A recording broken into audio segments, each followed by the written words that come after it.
Quem é o problema? Este é o tema de hoje. Sejam bem-vindos à Teologia para a Vida. Desejo convidá-lo a que permaneça conosco, assista ao vídeo e o desejo do nosso coração é que você seja edificado através da bendita palavra do Senhor.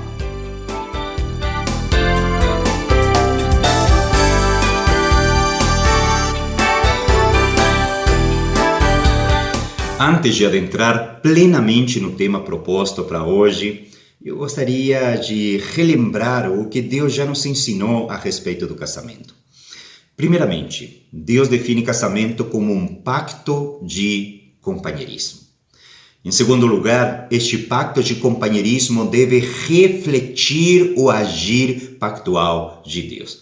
Isso é claramente apresentado na carta aos Efésios, nós já estudamos a respeito disso.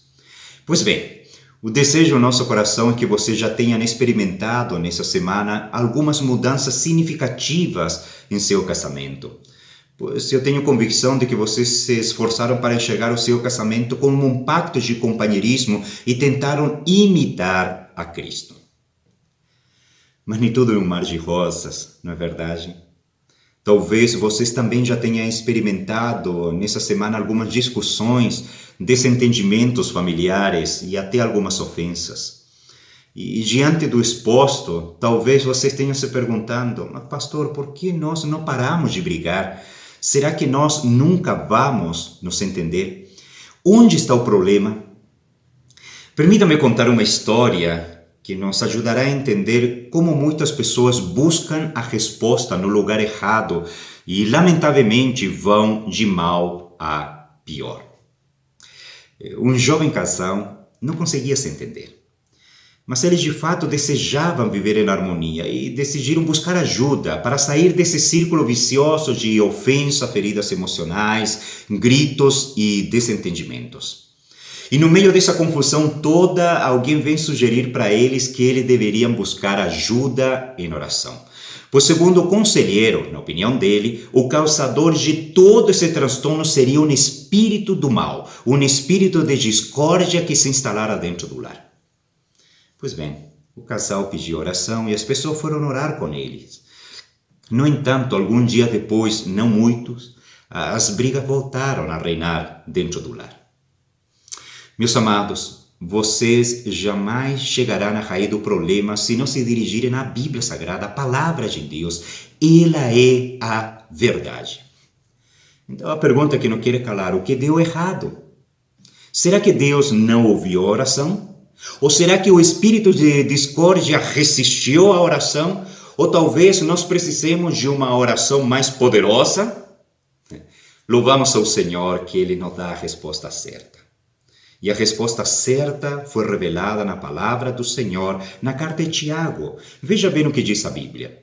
De onde vêm as guerras e as brigas que há entre vocês? Não vêm das paixões que guerreiam dentro de vocês? Tiago capítulo 4, versículo 1. Segundo o texto que acabamos de ler, o problema não está fora de você, e sim dentro. A verdade é que depois que Adão e Eva desobedeceram a Deus, todos os seus descendentes, absolutamente todos, já nascem na condição de pecador, tanto quanto inclinados à prática do mal. Jamais se esqueça disso. Portanto, segundo a Bíblia, não é que nós tenhamos um problema. Escute bem, a verdade é que nós somos o problema. O profeta Jeremias coloca o problema dessa inclinação ao pecado nos seguintes termos. Ele diz, enganoso é o coração e desesperadamente corrupto. Quem o conhecerá? Todos nós já nascemos com a inclinação a pecar. E a não ser que nós sejamos alvo da graça salvadora, da ação do Santo Espírito de Deus em nossa alma, jamais poderemos ter outra inclinação a não ser pecar. Está na Bíblia. Olha o que Jesus diz a respeito da origem dos problemas. Pois do coração vêm os maus pensamentos, diz o Senhor, os homicídios, adultérios, imoralidade sexual, roubo, mentiras e calúnias. Mateus capítulo 15, versículo 19. Então, segundo a Bíblia, a raiz do problema do ser humano não é a falta de estudos formais, não é a falta de educação familiar, tampouco é o meio onde ele vive, nem muito menos algum espírito do mal que o levou a fazer algo contra a sua vontade. Não.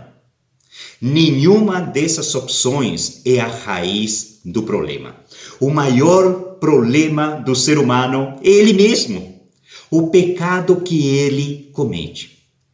Portanto, se você e eu desejamos de fato mudança em toda a área da nossa vida, precisamos urgentemente que alguém possa agir em nosso coração, dentro da nossa alma. E esse alguém é o Santo Espírito de Deus, que não somente nos regenera, senão também nos faz enxergar o pecado que estamos cometendo e nos conduz ao arrependimento, a pedir perdão ao Senhor, e podemos desfrutar da reconciliação e uma mudança de vida de dentro para fora. Então não devemos esquecer, nós somos o problema e a única solução é o Redentor, Cristo Jesus, a ação do Santo Espírito de Deus, que faz no mais profundo da nossa alma, transforma a nossa vida, nos dá uma nova vida, somos uma nova criatura, e daí em diante o Espírito Santo começará a trabalhar em nossa alma a santificação. Amém.